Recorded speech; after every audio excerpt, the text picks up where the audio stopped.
When I was in my internship, I thought my life was finally beginning after years of studying finance at the university. I had earned a place at the National Financial Investigation Agency, one of the most powerful institutions in the country. It was where the secrets of money, corruption, and politics were buried. I didn't know then how deep those secrets went or how far I would fall into them. My name is Mekita Nkama, and at 24, I wanted to make a difference. I dreamed of helping my country become more transparent, of showing that young people could bring change. On my first day, I walked into the marble building with shaking hands and a heart full of hope. That was the day I met Mr. Engola, the director of the agency. He was tall, calm, and spoke in a voice that seemed both kind and commanding. Everyone respected him. Some feared him. His presence filled every room he entered. When his sharp eyes fell on me that first day, I remember feeling like he could see straight through me. "Miss Mekita, welcome to the agency," he said, extending his hand. "Let's see what you can do." For the first few weeks, I worked with the financial analysts. I reviewed numbers, checked reports, and learned about tracking illegal money flows. It was difficult but exciting. Then one morning, my supervisor told me that the director himself wanted me in his office. I thought I had made a mistake. But when I entered Mr. Engola's office, he smiled. "I need a personal assistant," he said. "Someone I can trust." One was speechless. An intern, trusted by the director. It was an honor, at least, that's what I thought. From then on, I sat outside his office, managing files and organizing confidential reports. His office had heavy curtains, expensive furniture, and a private bathroom behind a wooden door. It was quiet, isolated from the rest of the staff. Every time I entered, I could feel the tension in the air. One evening, he called me in after everyone had left. "Mekita," he said, leaning on his desk, "I need you to review something important." He handed me a folder marked classified. Inside were bank statements, large transactions made by a group of government officials to foreign accounts. My eyes widened. The numbers didn't make sense. "These are illegal," I whispered. He nodded. "You're sharp. Keep that file between us. No one must know." That was the first secret he gave me. It made me feel trusted but also afraid. The next day, he acted like nothing had happened. But I noticed people whispering in the halls, and a few times, I caught men in suits watching me. Over the next few months, Mr. Engola involved me in deeper parts of his work. We met with investigators, went through coded transactions, and analyzed money trails that connected to powerful figures. Sometimes, he spoke softly to me about his fears. "Corruption," he said once, "it is not only about money, it's about survival. In this country, even truth can be dangerous." I began to understand that he was fighting battles inside and outside the agency. There were people who wanted to expose him, and others who wanted to protect him. And somehow, I had become part of his secret circle. One night, while organizing files on his desk, I found a flash drive left half hidden under a folder. I shouldn't have looked, but curiosity won. I opened it. On my computer inside were documents, contracts, bank records, and messages that showed Mr. Engola himself had approved transfers to secret accounts abroad. My heart sank. The man I thought was fighting corruption was part of it. When I looked up, he was standing behind me. "Now you know," he said quietly. He didn't shout. He didn't threaten me. He just looked tired. "You think it's easy to stay clean in this system?" he asked. "Everyone has to make compromises. Even me. Even you." That night, I couldn't sleep. Should I report him? Should I stay silent? If I told the truth, I might be arrested or worse. If I stayed quiet, I would become part of the corruption I hated. The next morning, I walked into his office with the flash drive in my hand. "I'm leaving," I told him. He looked at me for a long time, then nodded. "You're brave," he said softly. "Don't lose that." Weeks later, news spread that the director of the agency had resigned. No one knew why. Some said he was under investigation, others said he left the country. I never saw him again. I went back to finish my studies, but I wasn't the same person anymore. I had seen how power worked behind closed doors. I had seen that truth could be both light and fire. And sometimes, I still remember his words, even truth can be dangerous. The morning I first entered Mr. Engela's private office, the sky above Malabo was the color of silver. Clouds hung low over the city, and the air smelled like rain. The ocean breeze carried the sound of waves, and I remember thinking how beautiful and lonely it all felt inside the agency building. The corridors were quiet. Every step I took echoed softly on the marble floor. My heart was beating fast because that day, I had been called to meet the director himself. Alone when I knocked, his deep voice said, "Come in, Miss Mekita." I pushed the door open. His office was large and filled with sunlight that came through the tall windows. On one side was a shelf of heavy law books, on the other a painting of the national flag. In the corner, a plant stood by a door that led to a small private room. I later learned it was his resting space, with a bathroom and a couch. He stood near the window, looking out at the city. When he turned to me, there was a calm smile on his face. "You are early," he said. "That's good. I like people who respect time." I nodded nervously. "Thank you, sir." He walked closer, his steps quiet. His presence felt heavy but not frightening, more like something powerful, something that demanded attention. He handed me a folder and asked me to sit. "Tell me," he said, "why did you choose to work here?" I told him I wanted to fight corruption, to use my knowledge of finance to help the country. As I spoke, I noticed he was studying me carefully, not just my words, but my eyes, my voice, the way I sat. When I finished, he smiled again, but it wasn't the smile of a simple boss. It was softer. "You remind me," he said slowly, "of how I used to believe." That sentence stayed in my mind for days. From that day, he began to involve me more deeply in his work. Every morning, I would bring him reports. Every evening, he would ask me to stay longer to review numbers. The office always smelled faintly of coffee and expensive cologne. The sound of the rain outside mixed with the quiet hum of the air conditioner. Sometimes, when he leaned over my shoulder to look at my computer screen, I could feel how close he was. My pulse would quicken, and I didn't know why. It wasn't love, not yet. It was something more dangerous, curiosity mixed with admiration. One afternoon, he said something that changed everything. "Mekita, you have a gift. You see things other people miss. I trust you." No one had ever said that to me before. From that moment, I wanted to prove I deserved his trust, even if that meant crossing lines I didn't fully understand. Weeks passed. The agency became quieter around us. People began to whisper, not openly, but enough that I could feel it. I heard one of the senior officers say, "The director has a new favorite." I tried to ignore it, but inside, I knew there was some truth. One evening, as the sun set over the sea, painting the sky gold and red, he asked me to sit with him in his private room. He looked tired, older somehow, like the weight of his position was crushing him. "Mekita," he said softly, "you should know something. I am not as free as I seem." I knew what he meant. He was married, a public figure. His life was not his own. Yet there was something in his eyes that spoke of loneliness, of a man trapped by duty and ambition. He took a slow breath. "Sometimes, I wish I could start again," he whispered. "Do things differently. Be just a man, not a symbol." For the first time, I saw him not as a powerful leader, but as a human being. I didn't know what to say. I only said, "You're not alone." He looked at me, and in that long, silent moment, everything changed between us, not through touch, but through understanding. It was the beginning of something unspoken and dangerous. After that night, our connection deepened in secret ways. He would call me into meetings that weren't on the calendar. He would ask for my opinion on sensitive reports. He trusted me with documents no one else saw. But the more he trusted me, the more I realized how complicated his world was.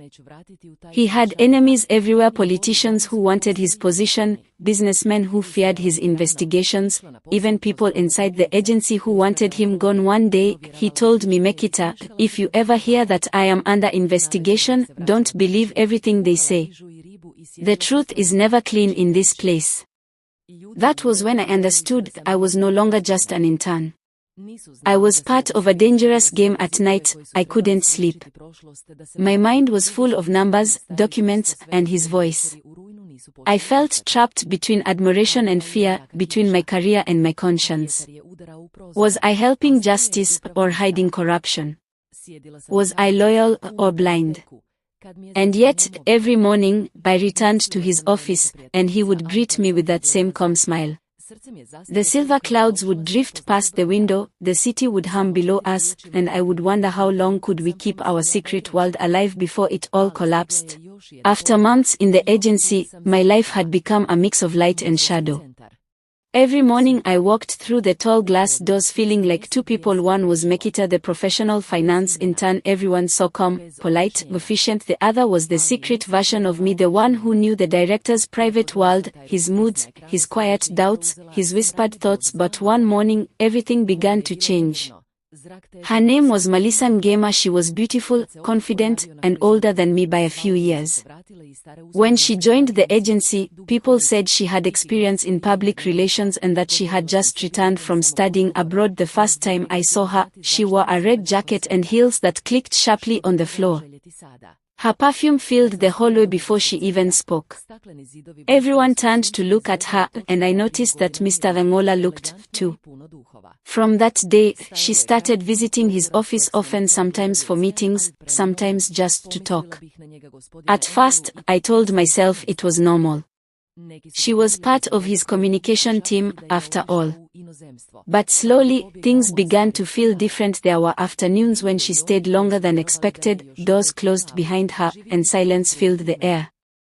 When she left, she often smiled at me, not kindly, but with a look that said she knew something I didn't. Soon, people began to talk again. The director has found a new favorite, the new woman, Melissa. She's always in his office. Their words cut me like glass, though I said nothing.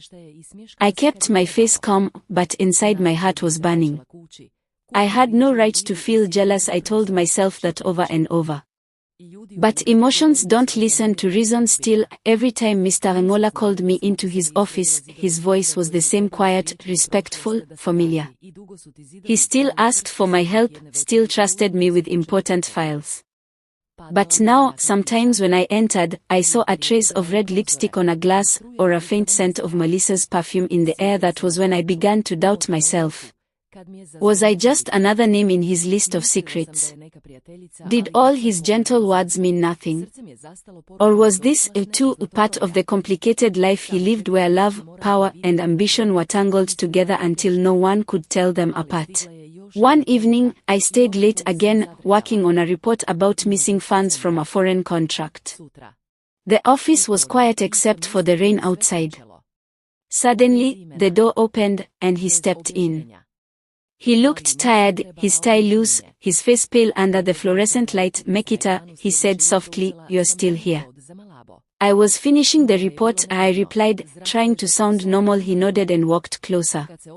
You've been distant these days. Did I do something wrong? I wanted to say no, to hide my feelings, but the words escaped me. It's Melissa, I whispered. She's always here. People talk. He sighed deeply and sat down. This world is full of rumors, he said. She handles communications. That's her job. But his eyes didn't meet mine when he said it. I knew then that Melissa was more than a colleague. And though it hurt, I also knew something else. I was already too deep in his world to walk away. Days passed, then the triangle between us, him, Melissa, and me, became part of the silent rhythm of the agency. He treated us both with the same calm voice, the same soft smiles, but I began to notice how differently we looked at him. Melissa saw power, a man who could help her climb higher. I saw loneliness, a man who carried the weight of too many lies. One afternoon, I overheard them arguing in his office. Her voice was sharp, his was low, almost pleading. Then, silence. When the door opened, she walked out quickly, eyes red. I pretended not to look, but he called me in immediately after. He didn't say what had happened. He only said, in this place, everyone wants something. Remember that, Mekita. Even me, his honesty broke my heart more than any lie could have. After that, something shifted in him. He became more careful, more secretive. Files were locked, calls were taken behind closed doors, and the tension around him grew. I started noticing men I didn't recognize watching the building. Rumors of a secret investigation filled the air again. It was said that the agency was being watched by higher powers, that Mr. Engela's name had appeared in hidden financial transfers. And through it all, Melissa kept coming. Sometimes she ignored me completely, other times, she smiled as if we shared a private joke. I couldn't tell whether she loved him, used him, or spied on him. Maybe all three. I began to realize that both of us, Melissa and I, were pieces in a much larger game, one he was losing control of. One evening, Mr. Angola called me into his office. He looked older than I'd ever seen him. His jacket was off, his hands trembled slightly. Mekita, he said, if anything happens to me, there's a file in the cabinet. Take it and leave this place. Don't trust anyone. Not even Melissa. I wanted to ask what he meant, but he just shook his head. You've been loyal. The weeks that followed were strange inside the agency. Life looked calm on the surface, yet I could feel an invisible storm moving beneath it. Mr. Angola had become quieter. His voice was lower, his eyes more distant, as if his thoughts were far away in a place only he could reach. Melissa still appeared now and then, but something had broken between them. Their conversations were short, professional, cold. I tried to keep my work, ordinary files, reports, numbers, but the air around him was never ordinary. Sometimes when he passed my desk, the world seemed to slow down. There was no word for what tied us together, not love, not friendship, something heavier, built from too many secrets shared in whispered tones. One Friday afternoon he stopped by my desk. Mekita, he said quietly, you know the museum center near the bay? There is an exhibition on the history of trade in our country. I think you'd like it. He paused. Come tomorrow. I'll meet you there, away from the noise of the office. I didn't know whether it was an order or a request. I just nodded. That night I couldn't sleep. The thought of seeing him outside the agency made my heart race. Would people see us? Would Melissa hear? But curiosity and something softer, something like hope, pushed my fears aside. The next day the sky over Malabo was bright after the rain. The street smelled of wet earth and salt from the sea. When I reached the museum center, the glass walls reflected the sunlight like silver water inside. The air was cool, and soft music played somewhere above. He was already there, standing near a display of old coins and trade maps. He wore a light gray suit, no tie. When he saw me, he smiled in a way that was gentle but tired, like a man who hadn't smiled in a long time. You came, he said. I did, I answered, trying not to show my nerves. We walked slowly through the hall, stopping to read the small cards under each exhibit. He talked about the history of trade, how numbers told the story of power and loss.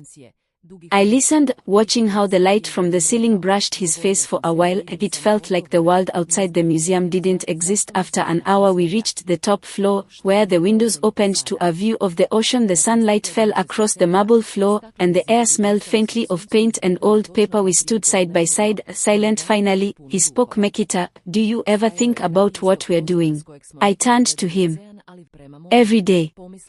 And I think we are both lost, I said softly. But maybe we are lost in the same place.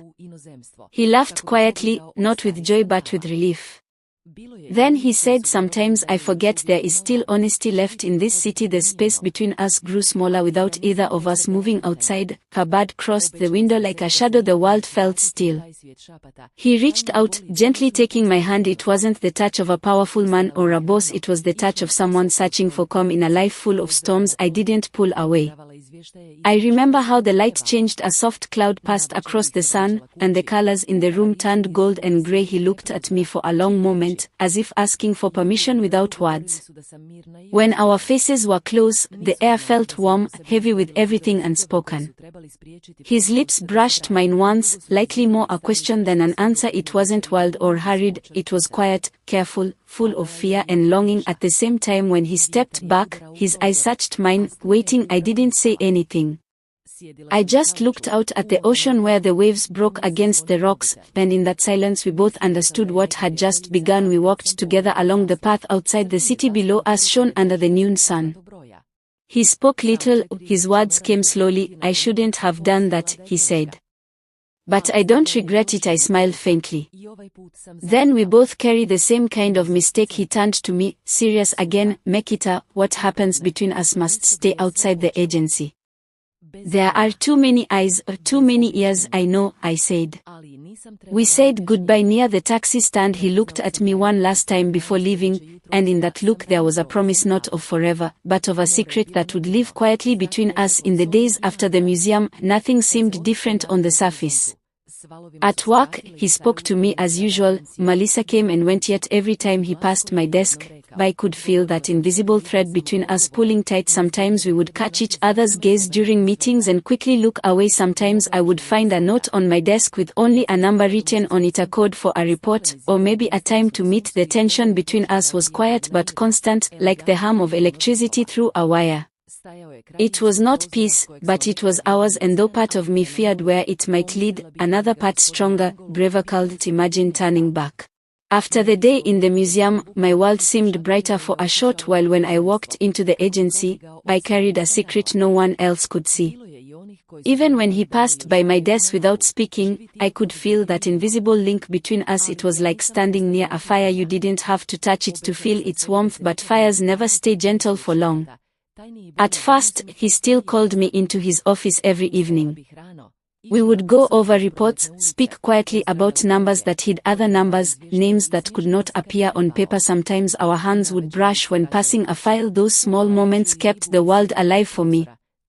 Then, slowly, the rhythm changed. He started leaving early. He stopped answering my messages. Days passed without a single word. When I saw him in the corridor, he smiled politely, like I was just another employee at meetings. He looked through me instead of at me. At first I told myself he was only busy. But then Melissa started appearing again, her voice in his office, her perfume in the air, her laughter floating down the hallway. Each sound was a small cut. I pretended not to feel. Weeks passed. My appetite faded. Some mornings I couldn't bear to look in the mirror because I no longer recognized the girl who had entered the agency with so much hope.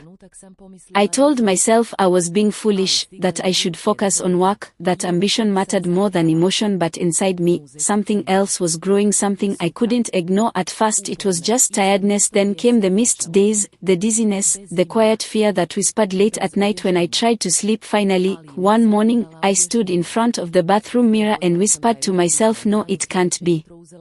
But it was. For days I carried the truth alone. I couldn't tell anyone. Who would believe me? Who could I trust? I tried to reach him. I wrote him a message, we need to talk. He didn't reply.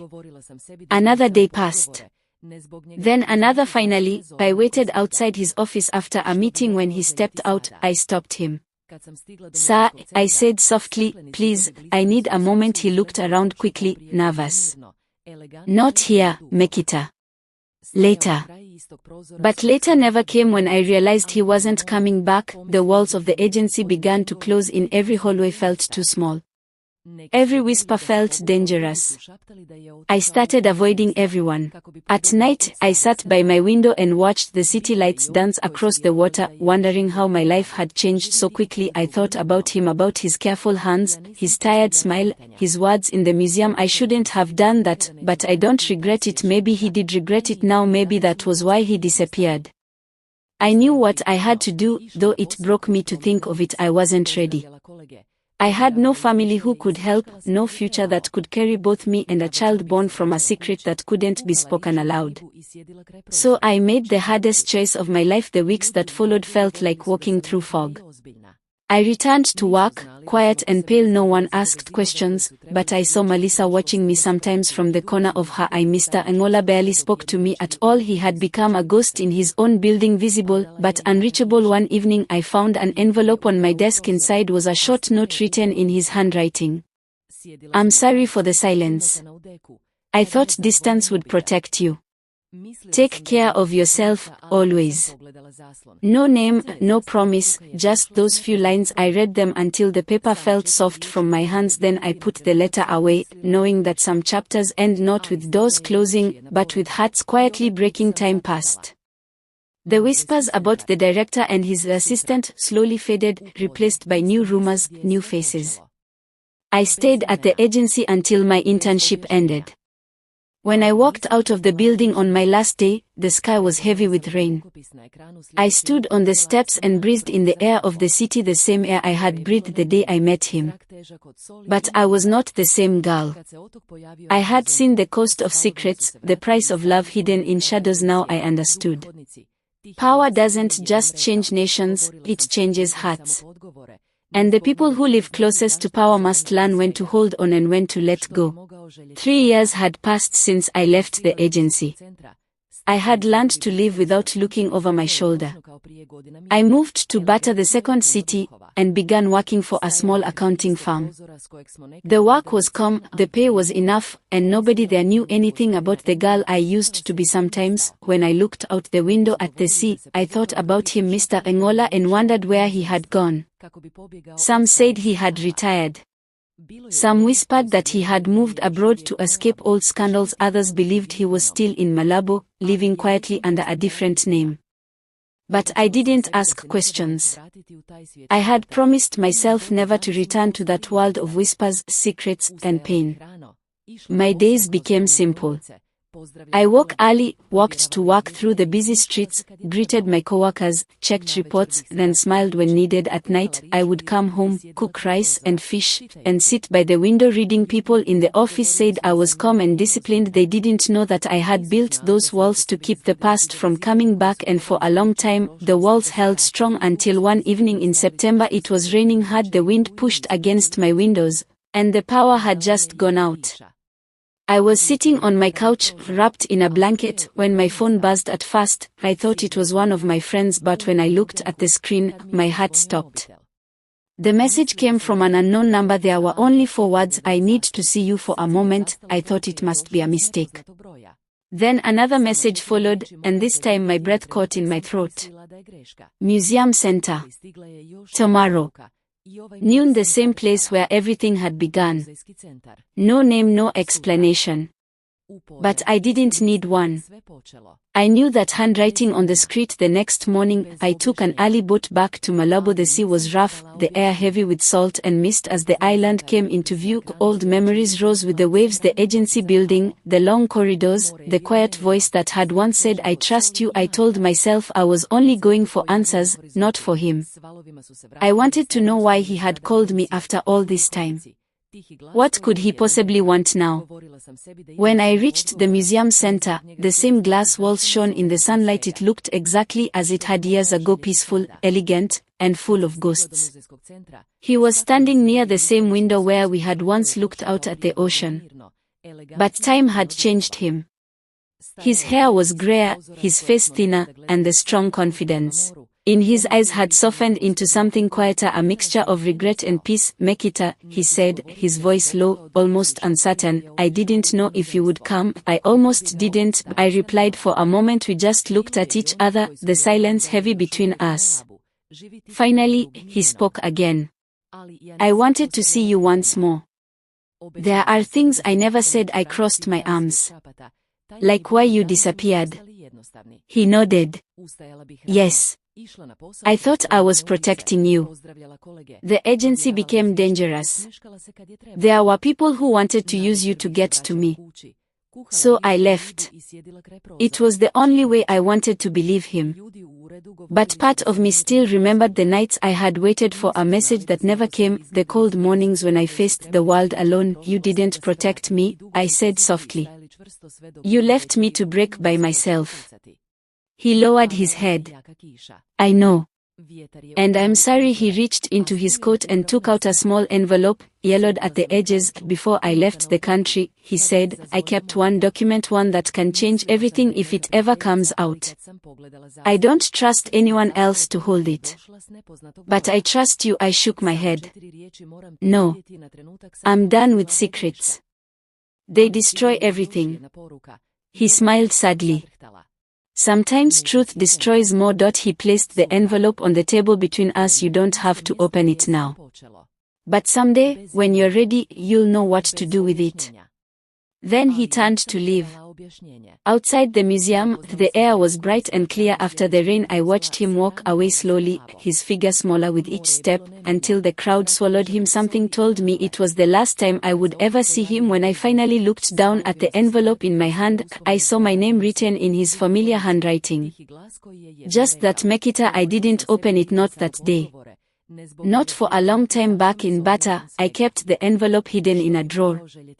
Some nights, I would take it out and run my fingers over the writing, wondering what kind of truth rested inside. Maybe it was a confession. Maybe it was proof of the corruption we had once fought against, or maybe it was just another goodbye written on paper. I never knew for sure, but one thing had changed. I was no longer afraid. I had survived the silence, the loss, and the choices that once seemed impossible. Now, I understood that life doesn't give perfect endings, only lessons that stay with us forever. Sometimes, when I think of him, I remember that first day at the agency, the smell of coffee, the sound of rain, the quiet man who looked at me and said, let's see what you can do. He had changed my life, not by giving me power, but by showing me how dangerous power could be. And though his shadow still lived quietly in the corners of my memory, I finally learned how to walk without it.